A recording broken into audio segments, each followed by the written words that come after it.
Olá, você. Sou o professor Carlos Alberto. Estamos em Aprendendo a Filosofar. E hoje vou fazer com vocês a correção das questões de filosofia da prova do Enem 2023 para 2024. Vou compartilhar o Canva, são 7 questões e vamos aqui fazê-las juntos. Antes de tudo, peço que você deixe o seu like e, se você gostar do nosso trabalho, se inscreva em Aprendendo a Filosofar. Sem mais delongas, vamos à nossa aula de hoje. Aí está o nosso Canva inicial, com alguns pensadores modernos, contemporâneos, também aqui o Sócrates clássico, vemos aqui o Kant e outros mais. René Descartes, Locke, e vamos fazer então as questões do Enem de 2023. Vamos à primeira questão, que vai discutir a filosofia da Escola de Frankfurt, com Adorno, que é um dos precursores, fundadores da Escola de Frankfurt, lá nos anos 1930, e depois da derrocada do nazismo, eles voltam à Alemanha para desenvolver a sua filosofia. Vamos à questão. A diversão é o prolongamento do trabalho sob o capitalismo tardio. Ela é procurada por quem quer escapar ao processo de trabalho mecanizado, para se pôr de novo em condições de enfrentá-lo. Mas, ao mesmo tempo, a mecanização atingiu um tal poderio sobre a pessoa em seu lazer e sobre a sua felicidade. Ela determina tão profundamente a fabricação das mercadorias destinadas à diversão, que essa pessoa não pode mais perceber outra coisa senão as cópias que produzem o próprio processo de trabalho. Theodor Adorno e Horkheimer estão aqui na primeira geração da Escola de Frankfurt, e é a dialética do esclarecimento, livro da editora Zahar, de 97. Vamos ao comando da questão. No texto, o tempo livre é concebido como o quê para Adorno e Horkheimer? Vamos lá. Adorno e Horkheimer estão criticando aqui, dentro do capitalismo, eles são pensadores neomarxistas, obviamente vão criticar o capitalismo. A crítica aqui é o nosso tempo de ócio, o tempo que dedicamos a nós mesmos, ao entendimento, ao estudo, ao passeio, ao lazer, quiçá o lazer pelo próprio lazer. No mundo capitalista, nos tempos em que vivemos, muitas vezes o nosso próprio tempo de ócio vira um tempo de negócio, ou seja, negação do ócio. Nós buscamos o que fazer, buscamos tornar útil o tempo do ócio. Então, eu, professor, por exemplo, vou dedicar o meu tempo do ócio para preparar as minhas aulas, para ir a um teatro, para ir a um museu, não simplesmente para a minha diversão, não para o meu lazer, não para o meu ócio, mas para que eu possa me preparar para o meu próprio trabalho. Então, o Adorno, ele critica também que o capitalismo, ele ocupa todo o nosso tempo, todo o nosso espaço. Nós estamos preocupados em produzir o tempo todo. Então, a diversão, olha lá, a primeira linha, se torna o prolongamento do nosso trabalho na sociedade capitalista. Então, a gente não tem tempo para o ócio. Tão importante se lembrarmos do mundo antigo. O grego, o romano, quer ter tempo para o ócio, para não produzir, e até para poder ter ideias, para poder pensar, ter o que chamamos de insights. Vamos agora às opções que a questão nos coloca. Letra A: consumo de produtos culturais elaborados no mesmo sistema produtivo do capitalismo. A opção correta é essa mesmo. No tempo em que eu tenho ócio, eu estou me dedicando a ler, por exemplo, Heidegger, para estudar e preparar melhor essa aula que eu aqui compartilho com vocês. Então, eu consumo produtos culturais para poder também trabalhar melhor. Então, eu não tenho o ócio propriamente dito no capitalismo. Nesse momento, eu consumo produtos culturais, livros, passeios, viagens, o que quer que seja. A opção correta é a letra A. Letra B. O tempo livre é concebido como forma de realizar as diversas potencialidades da natureza humana. Ora, se eu ocupo meu tempo de ócio com o negócio, eu não estou, de fato, realizando as minhas diversas potencialidades. Eu estou, mais uma vez, e tão somente trabalhando. Letra C.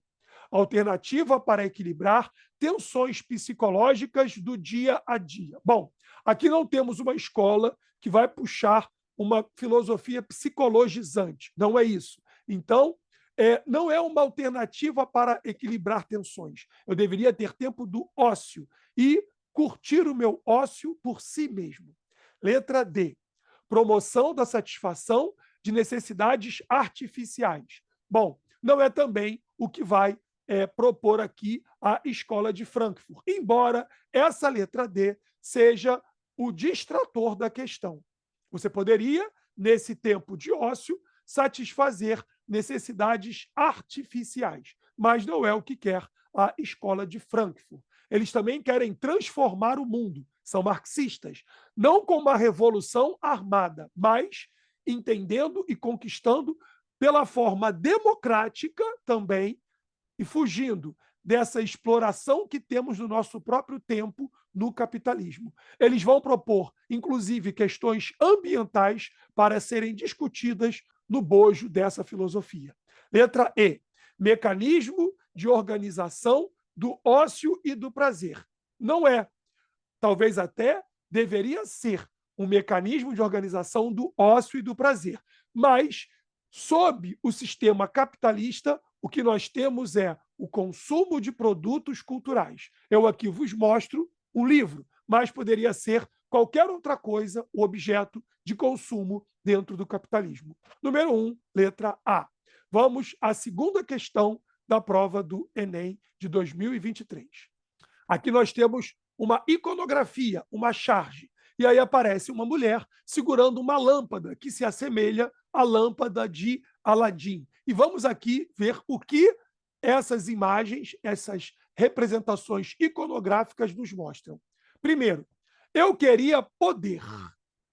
Poder político, poder econômico, poder ideológico é questão filosófica, é tema da filosofia. A força, visão de raio-x, telecinese, telepatia e, por último, poder político. Repare que quem segura a lâmpada é uma mulher, representada em 3 situações aqui. Sabemos que a mulher, politicamente, foi aviltada na história da humanidade. No Brasil, por exemplo, somente em 1932, a mulher conquistou o direito de voto. E somente na Constituição de 1934 é que, legalmente, a mulher passa a poder votar no Brasil, no governo de Getúlio Vargas, que concede, mediante pressão, o direito de voto às mulheres. Aqui é uma charge de Laerte, que aí tem também onde foi acessada para ilustrar essa questão. Vamos ao comando da questão. A charge ilustra um anseio presente na sociedade contemporânea, que se caracteriza pelo o quê? Letra A. Situação de revolta individual. Vejam aqui a serenidade da personagem. Não há uma revolta. Ela reivindica espaço e poder político. Ela quer poder. Mas aqui não há uma revolta. Ela até dialoga ali com um objeto, a lâmpada que eu aqui denominei similar à lâmpada de Aladim. Letra B. Satisfação de desejos pessoais. Aqui ela não fala pelo indivíduo, mas representa também as mulheres. Poderíamos pensar todas as mulheres que lutam, que buscam também poder. E aqui, no caso, poder político. Letra C. Participação e ações decisórias. Essa não é a questão mais difícil da prova do Enem do ano passado para nós. É até uma das mais simples. Aqui, a mulher, e aqui eu falo da mulher de forma também universal, ela representa a mulher universalmente, ela exige, reivindica participação em ações decisórias. Ela quer ter poder, ela quer ter protagonismo político também. Então, a opção correta é a letra C. Letra D, permanência em passividade social. Definitivamente, essa é aquela opção que você lê e logo descarta, tira, porque não é o que se quer, não é o que se pede. Letra D, conivência em interesses partidários. Vejamos bem, aqui a mulher fala em político, mas não se fala em poder político partidário. Interessante essa questão. Portanto, a opção correta é a letra C. Vamos à terceira questão. Aqui temos um texto de Paul Ricoeur, que é um filósofo que tem aí um pezinho importante na escola filosófica da fenomenologia, que foi muito forte no século XX e tem muita relação com o alemão chamado Husserl, que depois a gente vai fazer uma videoaula aqui no canal discutindo o Husserl. Vamos à questão 3, com Paul Ricoeur. Paul Ricoeur já foi tratado também aqui em nosso canal. Quem se mete pelo caminho do pedido de perdão deve estar pronto a escutar uma palavra de recusa. Então, se você demanda, se você pede perdão a alguém, você deve entender que pode ou não ser perdoado. Se você está pedindo perdão. Senão você está exigindo perdão. E aí é uma outra coisa. E aí a relação não é paritária e também tão pouco é democrática. Entrar na atmosfera do perdão é aceitar-se medir-se com a possibilidade sempre aberta do imperdoável. Perdão pedido não é perdão a que se tem direito devido. É com o preço destas reservas que a grandeza do perdão se manifesta. É também por essa grandeza de reserva que o perdão, quando é concedido, ele é maior e é mais bonito. Paul Ricoeur. O perdão pode curar. Interessante aqui a chamada da obra. Bem, a reflexão sobre o perdão, apresentada no texto de Paul Ricoeur, encontra fundamento em que? Letra A, rejeição particular amparada pelo desejo de poder. Aqui não há uma rejeição particular que se sustenta no desejo de poder, mas sim na beleza de se conceder ou não, filosoficamente, teologicamente, o perdão.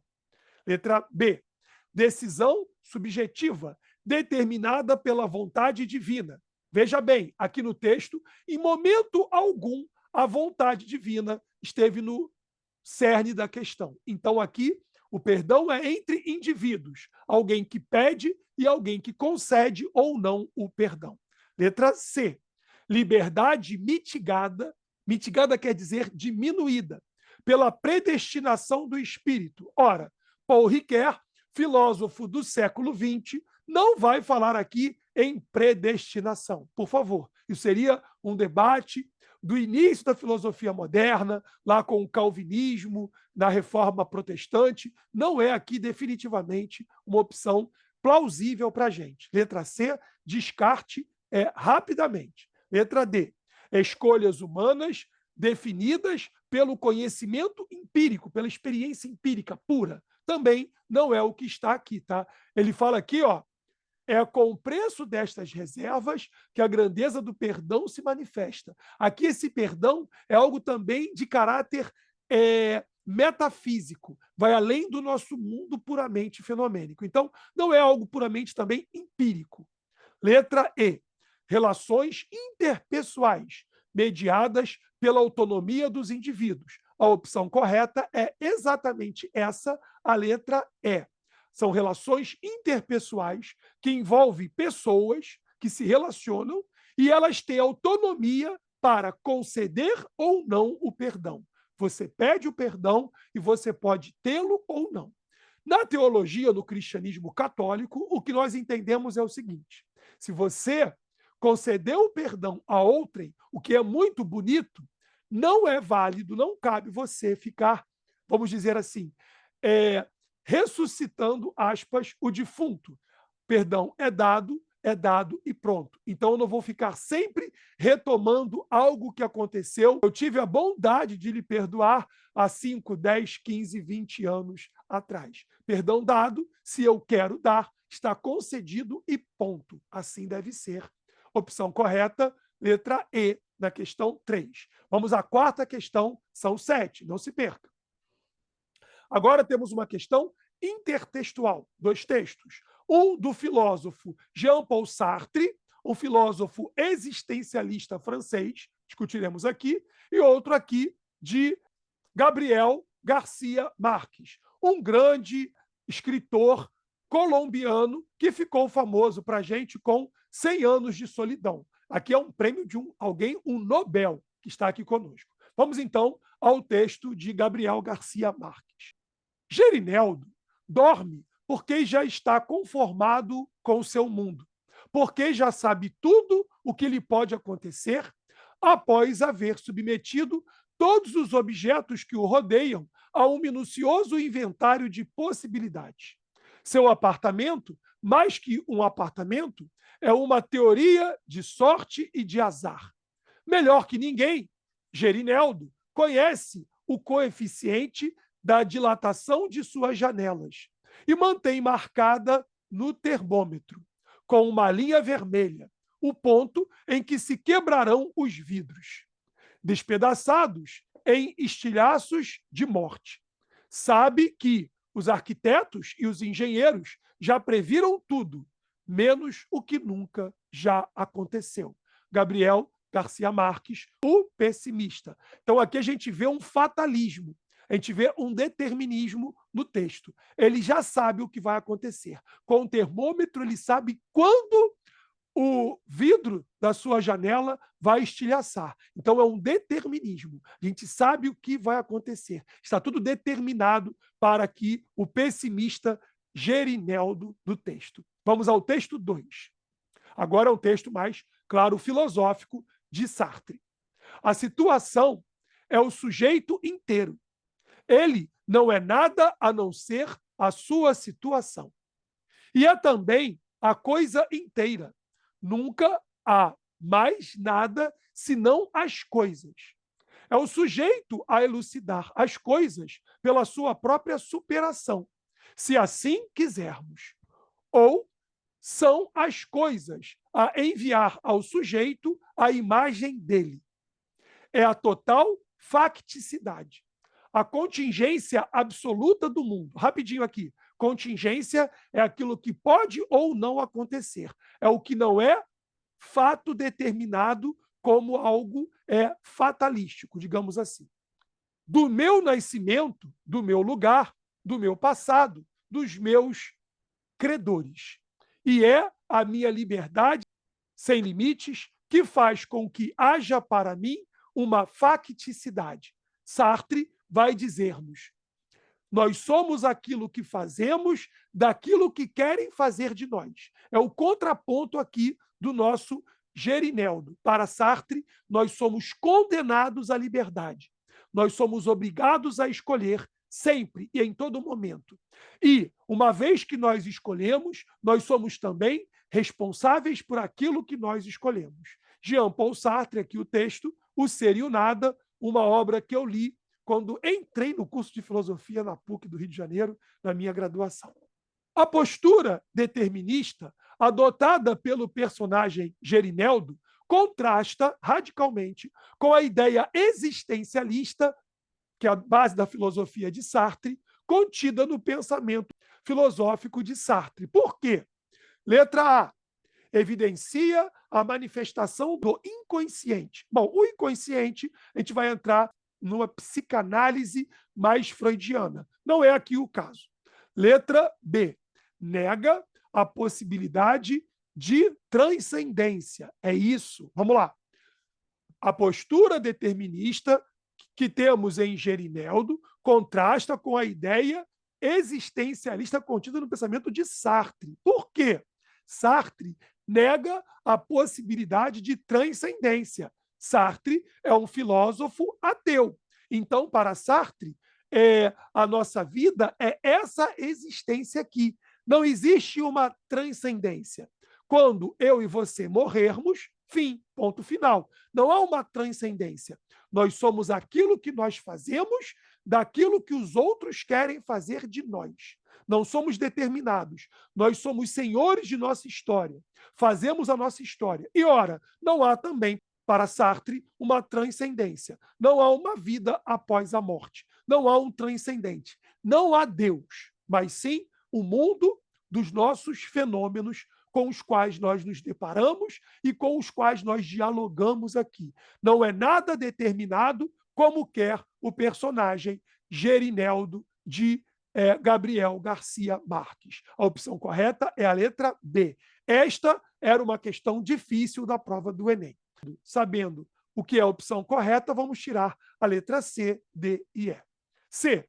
Contraria o conhecimento difuso. Aqui Sartre não quer contrariar um conhecimento difuso, espalhado. O que ele quer é mostrar a impossibilidade no texto da transcendência, do Deus que vai agir sobre nós. Letra D. Sustenta a fugacidade da vida. Também não é isso. Nós somos aquilo que fazemos do que queremos, do que querem fazer de nós. Então, também não é uma coisa fugaz. O que nós deixamos como legado é importante também em nossas vidas. E letra E. Refuta a evolução biológica.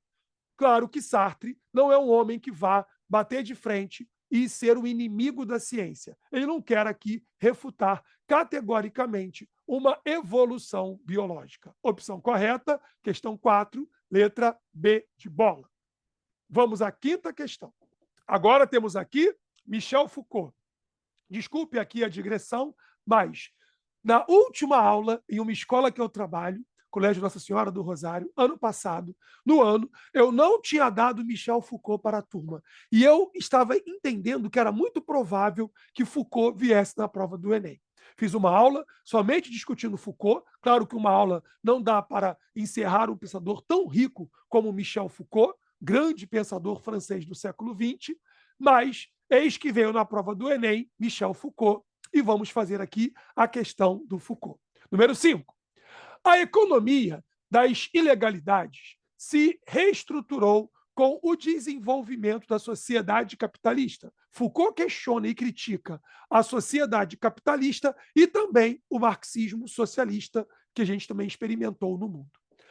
A ilegalidade dos bens foi separada da ilegalidade dos direitos. Aqui é o Foucault falando sobre direito. Veja bem. Divisão que corresponde a uma oposição de classes, pois, de um lado, ilegalidade mais acessível às classes populares será a do bens transferência, violenta das propriedades. De outro, a burguesia, olha aqui a crítica ao capitalismo. Então, se reservará a ilegalidade dos direitos, a possibilidade de desviar seus próprios regulamentos e suas próprias leis. Ou seja, haverá uma punição mais contundente para os mais pobres e menos contundente para os mais ricos, o que faz com que o capitalismo, por vezes, descambe em uma plutocracia. Plutocracia, não esqueça, é o governo dos ricos. Bom, a essa grande redistribuição das ilegalidades se traduzirá até por uma especialização dos circuitos judiciários para as ilegalidades de bens, para o roubo, os tribunais ordinários e os castigos aos mais pobres.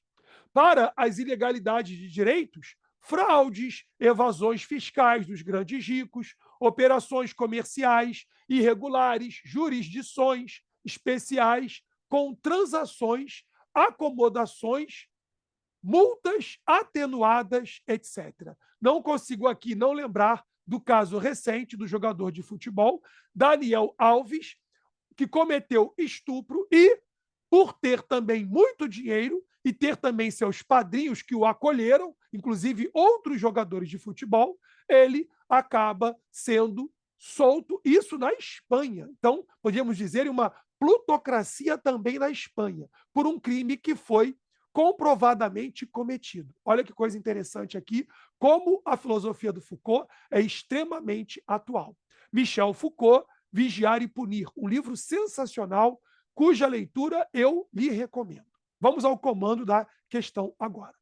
O texto apresenta uma relação de cálculo político-econômico que caracteriza o poder punitivo por meio da letra A, gestão das ilicitudes do sistema judicial. O sistema judiciário pune de maneira diferente os mais pobres, vimos no texto, e de maneira mais branda, mais mitigada, mais atenuada os mais ricos, o que é comum em uma democracia quando ela tem características de uma plutocracia, ok? É essa a opção correta, letra A. Letra B, aplicação das sanções pelo modelo equânime. Vimos aqui no texto que não é equânime entre ricos e pobres. Está longe de ser igual equitativa. Letra C, supressão dos crimes pela penalização severa. É muito claro aqui para Foucault. Não é você aumentando as sanções, aumentando o rigor, que você simplesmente vai corrigir o problema. Leia Vigiar e Punir. Em Vigiar e Punir, um homem é preso no século XVIII porque ele é um parricida, matou o seu pai. E os homens, pelo direito da época, cometem a sua execução, pena de morte, com tanto rigor, com tanto ritual de requinte, né, na sua punição, que o Foucault vai dizer: quando nós punimos o criminoso com tanto rigor, nós nos igualamos a este criminoso. É para a gente pensar. Filosofia é para a gente pensar. Letra D, regulamentação dos privilégios pela justiça social. Aqui o Foucault até reclama que não há, de fato, uma justiça social.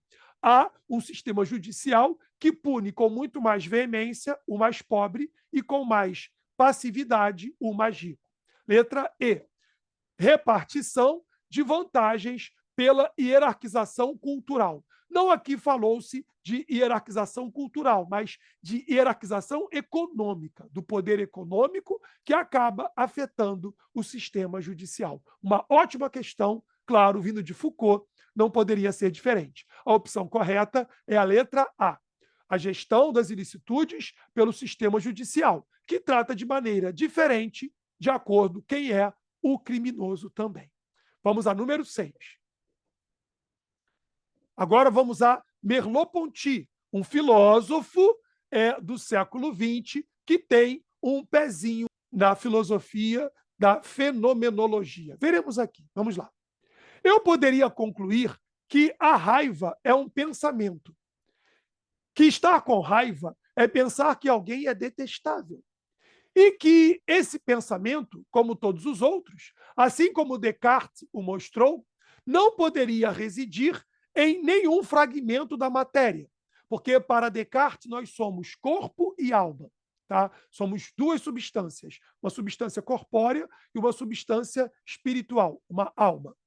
A raiva seria, portanto, espírito. A raiva é do espírito e não do corpo. Porém, olha aqui agora a negação, quando me volto para a minha própria experiência da raiva, devo confessar que ela não estava fora do meu corpo, mas inexplicavelmente nele. Então, para Merleau-Ponty, a raiva não é algo simplesmente da alma, mas também é do corpo, está em nossas vísceras. Isso tem a ver com a filosofia da fenomenologia que nós vamos ver aqui. Porque o Merleau-Ponty é um filósofo da fenomenologia. E, para ele, o que acontece é que nós vemos os fenômenos, experimentamos os fenômenos, mas devemos ir além do fenômeno empírico. É uma crítica também ao empirismo, como também é uma crítica, vemos aqui, ao puro racionalismo. Os fenômenos eles são importantes na medida em que eles têm uma intencionalidade de quem o faz e de quem está nesse mundo dos fenômenos. Vamos adiante, então. No que se refere ao problema do corpo, a filosofia cartesiana apresenta-se como um contraponto ao entendimento expresso no texto. Por quê? Porque apresenta uma visão dualista. A filosofia cartesiana é criticada por Merleau-Ponty porque ela é uma filosofia dualista, corpo e alma. E para Merleau-Ponty, a raiva está na alma e também, sobretudo aqui no corpo, do indivíduo. A opção correta é a letra A mesmo. Letra B, confirmar uma tese naturalista. Aqui não estamos diante de uma filosofia naturalista, mas sim numa fenomenologia. Letra C, demonstrar uma premissa realista. Também não. Ele quer o fenômeno. Vai além de uma coisa puramente real, é da experiência empírica. D, sustentar um argumento idealista. Aqui não estamos no idealismo de Hegel, embora Hegel já fale em uma fenomenologia do espírito também. Letra E, defender uma posição intencionalista. Olha, a intenção está, ela é importante. Mas aqui a crítica é a crítica ao René Descartes. E a crítica ao Descartes é porque Descartes apresenta uma visão dualista.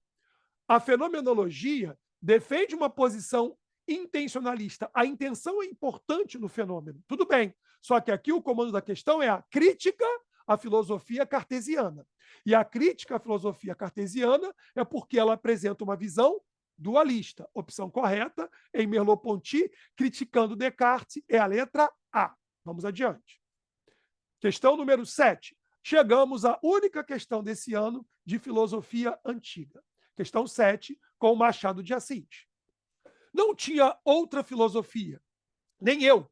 Não digo que a universidade não me tivesse ensinado alguma, mas eu decorei-lhe só as fórmulas, o vocabulário, o esqueleto. Tratei-a como tratei o latim.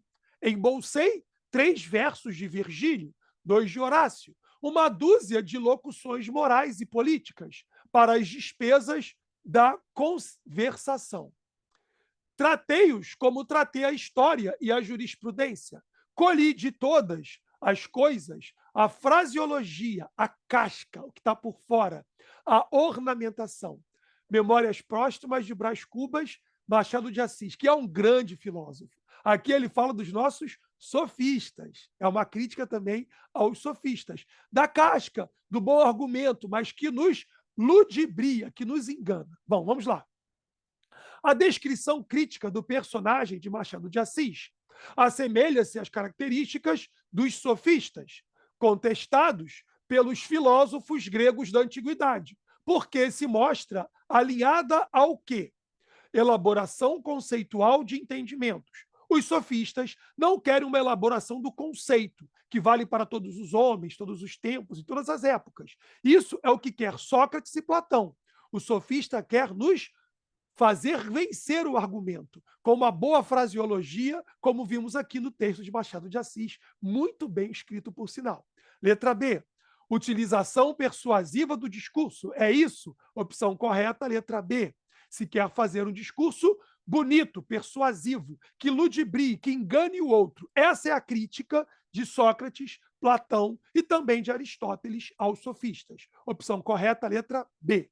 Letra C, narração alegórica dos rapsodos. Não é aqui uma alegoria dos poetas, não é isso. Embora Machado de Assis seja um grande poeta e filósofo, é claro. Letra D, investigação empírica da physis. Não, isso seria válido se a questão fosse sobre os filósofos pré-socráticos, os físicos que estudavam a natureza, mas não é aqui a questão. Letra D, expressão pictográfica da polis. Aqui não temos uma expressão do desenho da polis. Não é o que se fala nesse momento.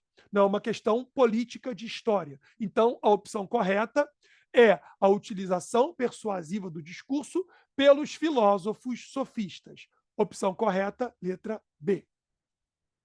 Bom, amados e amadas, essa foi a nossa videoaula de hoje. Prometo que vou também corrigir as questões de história da prova do Enem. Não faço isso muito por aqui, mas farei.